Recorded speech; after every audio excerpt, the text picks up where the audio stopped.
Welcome to Mindfulness Practice with Paul Sugar. It's good to be with you here today. So let's start today's practice with our combination smile and body scan practice. And the purpose behind that is to take advantage of the science behind the smile, which is a big stress reducer, and the science behind mindfulness, which is also the great stress reducer. So let's do a 15-second mindful smile. So as we're smiling, we're body scanning, in other words, sensing our bodies, our thoughts, our emotions, and our breath. Just noticing how the smile affects us in the present moment. So big smile.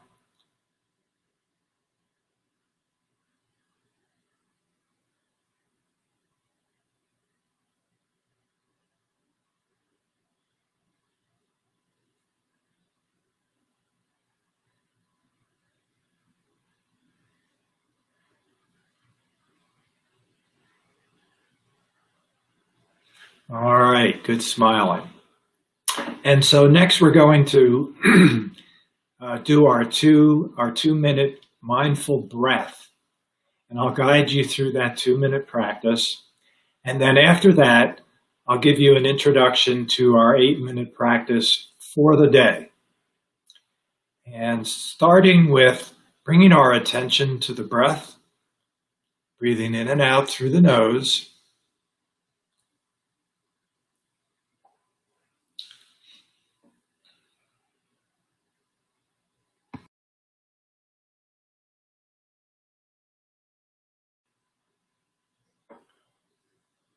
Fully experiencing the breath as it is in this moment.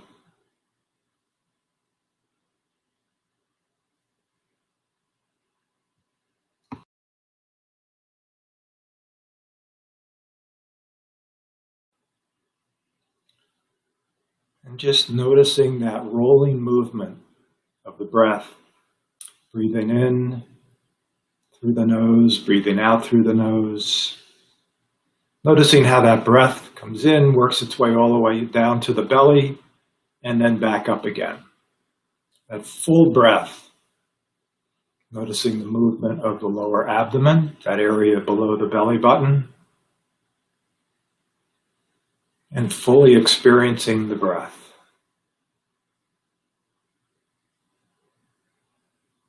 Very simple practice, but very, very effective way to connect with the body, which is that doorway into the present moment, which is where we get all of that relief from stress. Brings us into that present moment experience, that flow state. Breathing.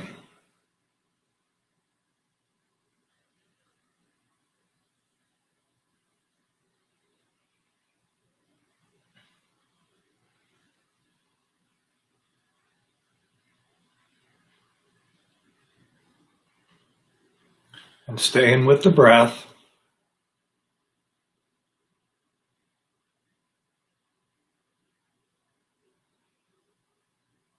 If it's helpful, every once in a while you can silently say to yourself, breathing.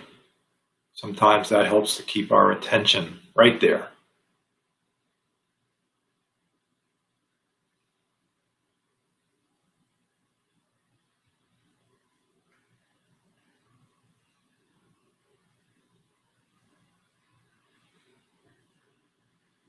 Noticing when the breath and the attention wander off. Sometimes the attention wanders away from the breath. Maybe it goes to a thought or an emotion or a physical sensation. And just bringing the attention back to the breath. Each time we come and go, we're building up that mindful muscle. So when the attention wanders, it's actually an opportunity to build up that mindful muscle by bringing it back. Just the repetition of practice. It's the repetition that builds up that mindful muscle.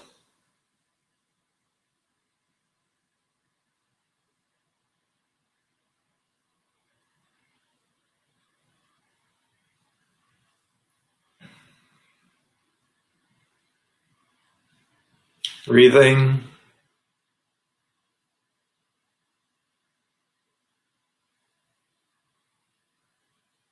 Sometimes for me, the breath feels like the tide coming in and going out.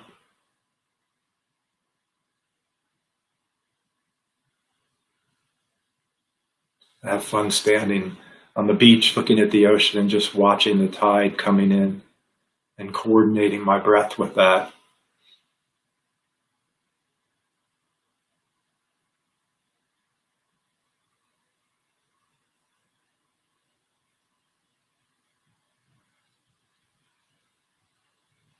Staying with the breath.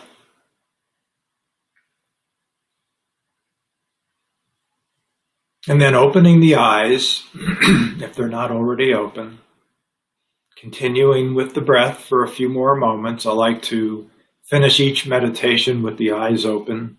It's an opportunity for us to make that seamless transition between our mindfulness meditation practice and everyday activity. So opening the eyes, great way to build that transition so that we're practicing mindfulness 24/7 throughout all of our activity.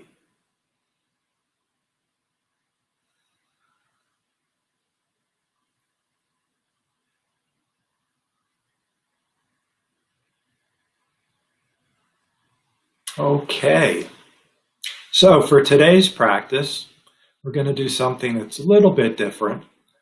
And with mindfulness, it's very important that we learn how to be fully present, not just when things are going well for us, but when things are not going so well.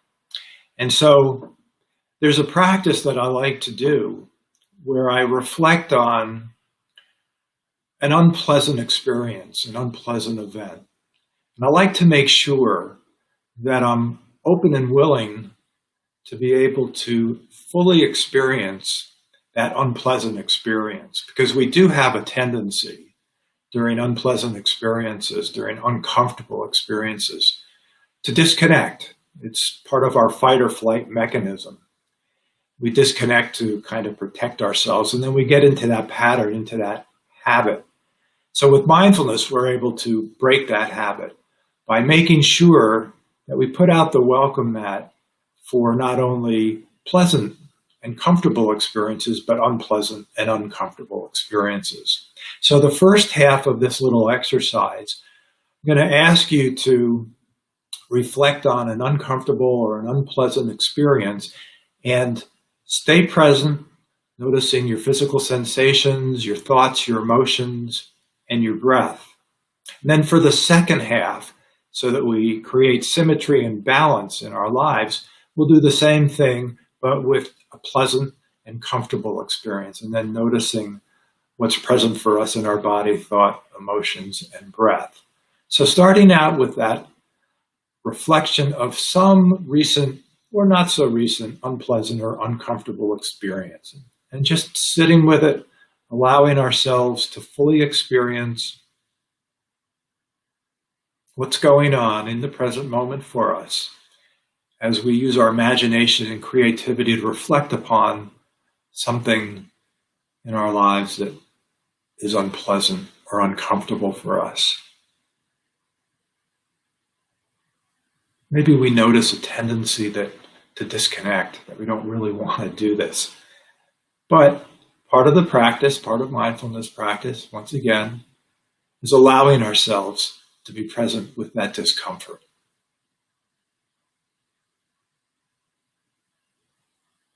Just noticing what's coming up for you. What's present for you with this discomfort? Where do you experience it? Is it in your body, or is it thought-based or an emotion? Is your breath changing?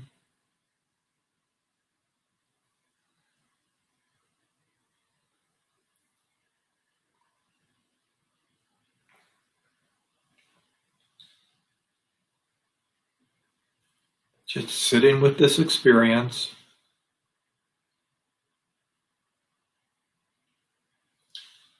letting this discomfort just rise into your present moment experience, noticing our willingness or lack of willingness to be present during discomfort.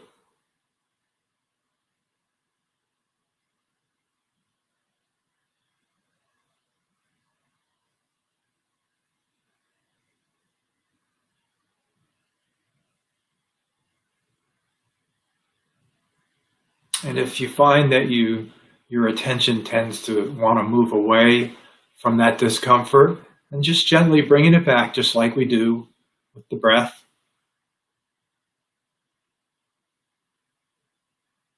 Once again, it's that repetition that builds up the mindful muscle.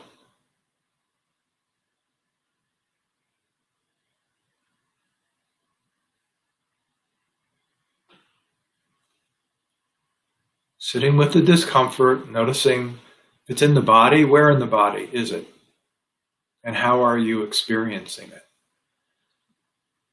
Just doing a deep dive into that discomfort and where it sits for you in the present moment. Is it an emotional thing for you?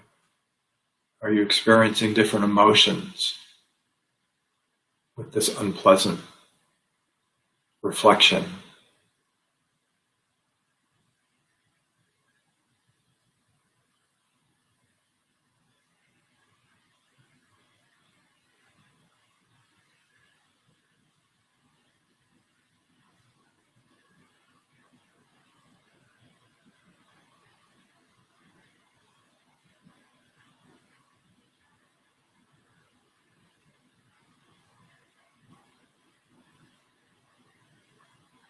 Do your thoughts respond to this kind of reflection, this reflection of discomfort?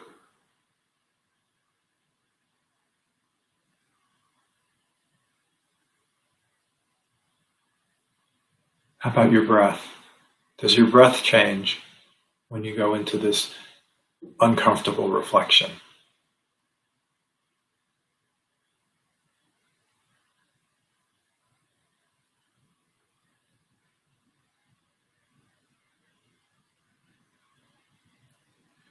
And just putting out that intention that when you come into a situation that's uncomfortable for you, that you're going to remember this practice and you're going to allow yourselves to be fully present with the discomfort. Very, very important part of the mindfulness practice. And now the other part of the mindfulness practice, which is more pleasant, is our reflection on a pleasant experience that we've had and then noticing what's going on there. So we want to make friends with unpleasant and pleasant. So we want to stay balanced. And so using the imagination and creativity again and reflecting on an experience, could be recent or not so much recent, an experience that was pleasant for you, comfortable. And just allowing that experience of comfort, pleasure, to be experienced fully. Noticing the body. How does the body respond to this pleasant experience that you're recreating through your creativity and imagination? How about the breath? Is the breath changing as you're experiencing things that are pleasant, that are comfortable? And your thoughts, how about the thoughts, the emotions?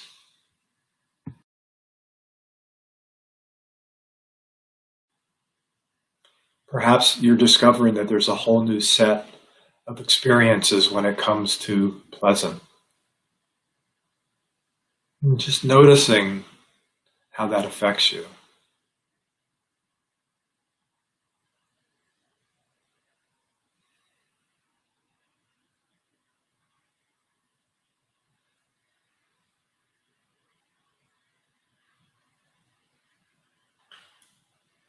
allowing that reflection of pleasant event, pleasant experience to continue to influence your present moment experience. Allowing it to be experienced in the body, in the breath, in the thoughts and the emotions.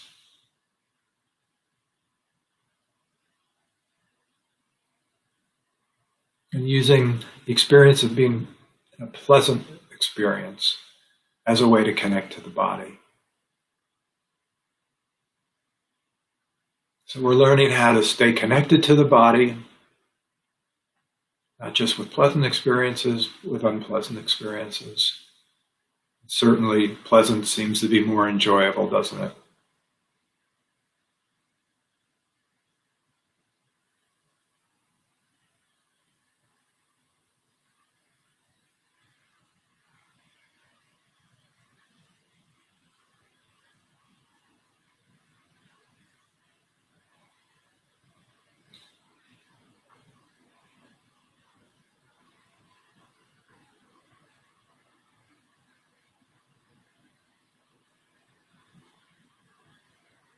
Staying with the pleasantness, noticing once again if the attention wanders off somewhere, where does it go? And then bringing it back. If you need to use the breath as your anchor to come back to the present moment, that's fine. A lot of people find that to be very helpful. Using the breath to come back to, and then resuming our experience of pleasantness, being comfortable in the present moment.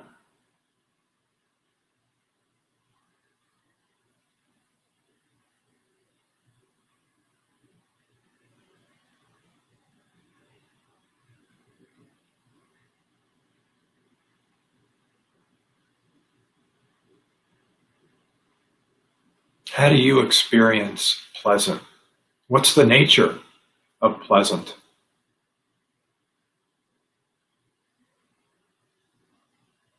Sometimes maybe we take things for granted that are actually pleasant. And just having that awareness. Knowing that there are lots of things out there where we can experience comfort and pleasure and pleasantness.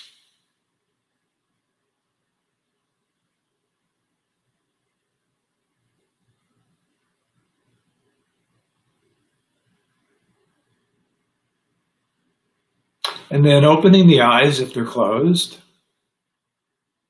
bringing the attention to the breath,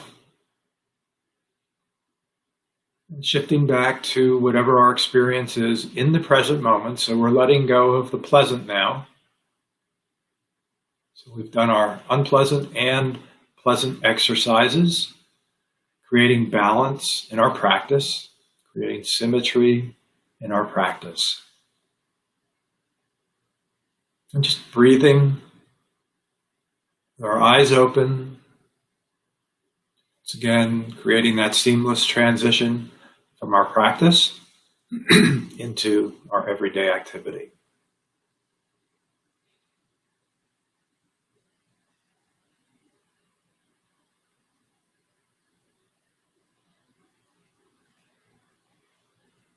Okay, I guess we have time for maybe one question today. So if somebody would like to ask a question or make a comment, be happy to address that.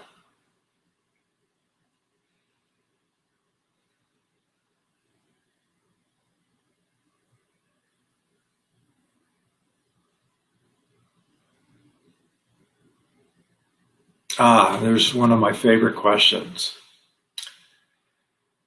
Can mindfulness help to develop my leadership qualities?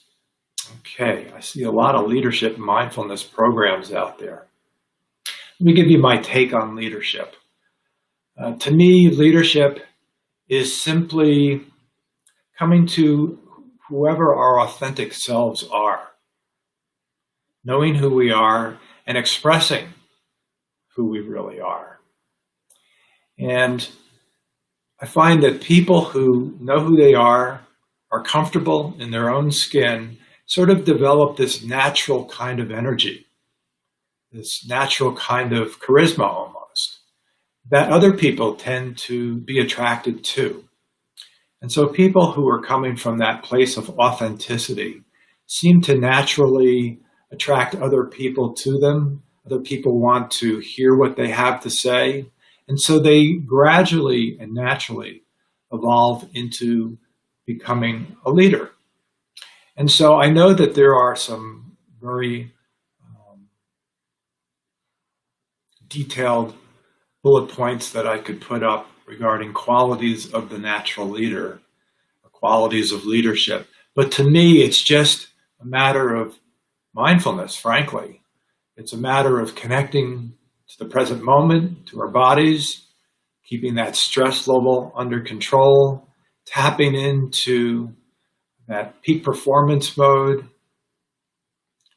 and then being able to express it. So it takes a little practice.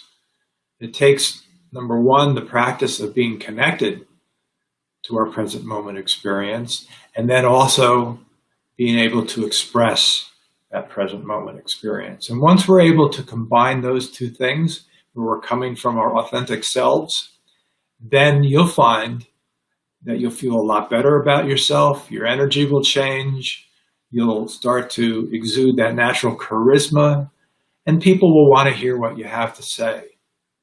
And so the short answer is yes, mindfulness does develop those leadership qualities. But to keep it simple, my answer is just that, connecting through mindfulness to our authentic selves, learning how to express who we are in the present moment to ourselves and to the world around us, and that will develop true leadership. That's when we really become a leader, leading our own lives first, but then helping other people lead their lives as well. So I think that's about all we have time-wise for today. So I see Gregory and Debbie are here and a bunch of other people. So let's finish up. We're going over our time a little bit. Let's finish up with our mindful smile. So combining smiling and scanning the body, the thoughts, the emotions, and the breath. Combining the science between those two practices. And so big 15-second smile, bookends, starting with the smile, finishing with the smile. Hey, Jay.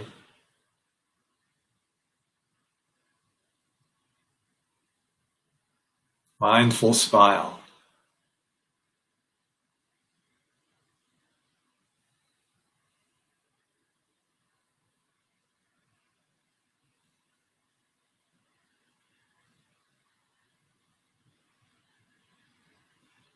Remembering to breathe when you're smiling. All righty. Great practice today. I enjoyed being with everybody and looking forward to Thursday's practice together.